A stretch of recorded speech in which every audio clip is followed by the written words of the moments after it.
This is not going to be one of those funny episodes. What you're about to hear is a very calm, very rehearsed speech from Robert F. Kennedy Jr., now serving as the Secretary of Health and Human Services under Donald Trump. On paper, it sounds official. On video, it sounds reasonable, but it's not. It's polished misinformation, delivered in a suit from a podium to an international audience.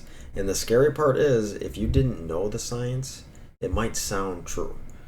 So today I'm going to play the speech, I'm going to stop when something's false, and I'm going to show you how an entire foreign policy can be built on lies that sound professional. Because apparently all it takes to rewrite global vaccine policy is a calm voice and zero peer review. I'm pleased to have this opportunity to address the Gavi community. We're living now in a time of upheaval, a time of popular revolt against established institutions that have lost the public trust, and that includes medicine. Well, that's funny, because medicine didn't lose the public's trust. People like you spent years convincing them Bill Gates invented malaria. President Trump and I are committed to earning it back. We will do that by preserving what is honest, what serves our country and the world, and we will sweep away that which is not. What does that even mean? Major concern that I share with the president is how the World Health Organization and Gavi partnered together during the COVID-19 pandemic to recommend best practices for social media companies. I don't remember them doing that, but let's find out. To silence dissenting views, to stifle free speech and legitimate questions. No, what they did in coordination with Facebook, YouTube, was flag clear misinformation, like vaccines magnetize your body or 5G causes COVID, not dissent. If we break down what is actually going on here, he actually had this shown to Gavi meeting in Brussels on Wednesday, where the organization is actually trying to raise more money to help kids. He's a it's not any surprise, he's a longtime vaccine skeptic. He thinks dissenting views, legitimate questions. It's insane. And what's even more insane is that he showed them a video instead of talking to them directly. He don't want to tell those kids in person that they're not going to get those vaccines. When I did my own research, what I found is the opposite. There are people out there that like to study this kind of stuff and actually have degrees to study it. From what we can see here, the findings show that it is perfectly safe. I mean, obviously there's stuff that's going to happen no matter what to somebody, weird stuff, but safe overall. And this guy just likes to throw this, this stuff out there, like based on what? Like, I want to know based on what? No, they treat safety like a scientific process. Each vaccine is usually reviewed by independent experts, tracked for adverse effects, and if anything actually goes wrong, they pull it fast. And it should come as no shock that Gavi obviously put out a statement immediately after his insane ramblings. Obviously, the number one concern is, the health and safety of children. They have studied this stuff for a long time. Anybody can review this. But they've studied this for a long time. They've used it for 40 years. 50 years, decades, saved 40 million lives. You think they're just willy-nilly doing this? If vaccines didn't work, then why would we keep doing them? Vaccine in poor countries is being used because it's effective, cheap, and backed by real-world success. Rich countries move to the DTAP mostly due to availability, not because DTP was unsafe. So let's clarify this a little bit. When you pull this up, AI is here to stay, guys. So if AI is disagreeing with everything these guys say, then what does that tell you? The study obviously suggested DTP vaccines might cause more harm than good. This has been totally disproven.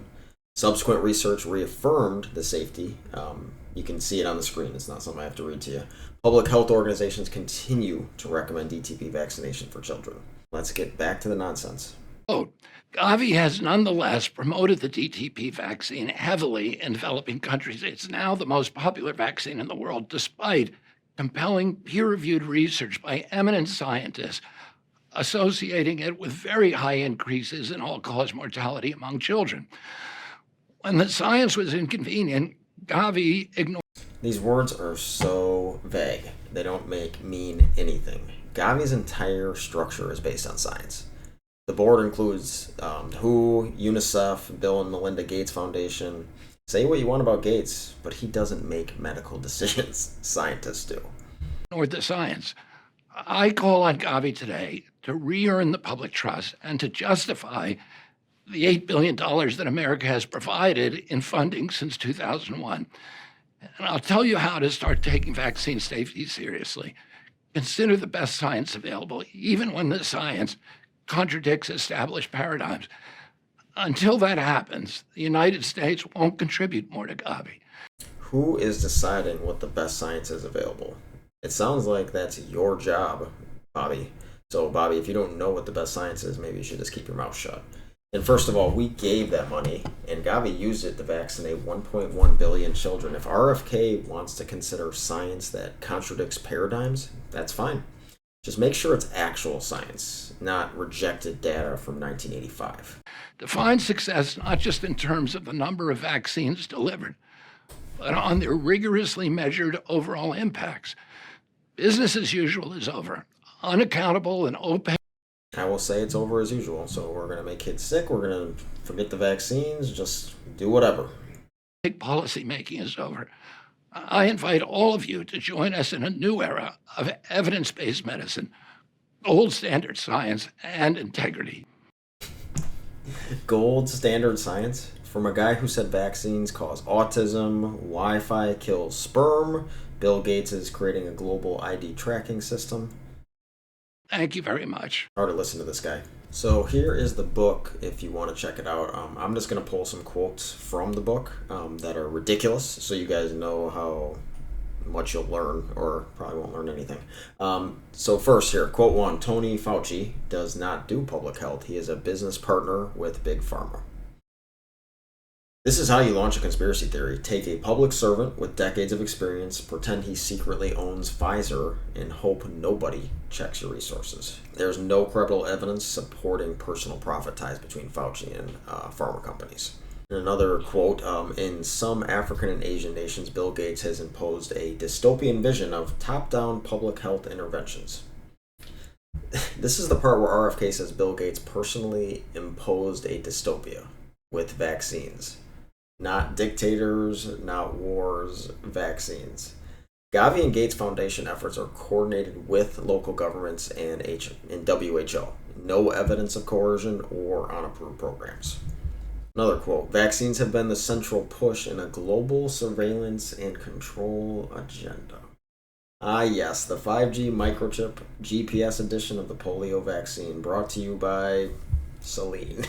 There is no vaccine out there containing tracking services. CDC, WHO, and manufacturers have repeatedly and transparently listed ingredients. There's another quote, more children are dying from the DTP vaccine than are being saved from it.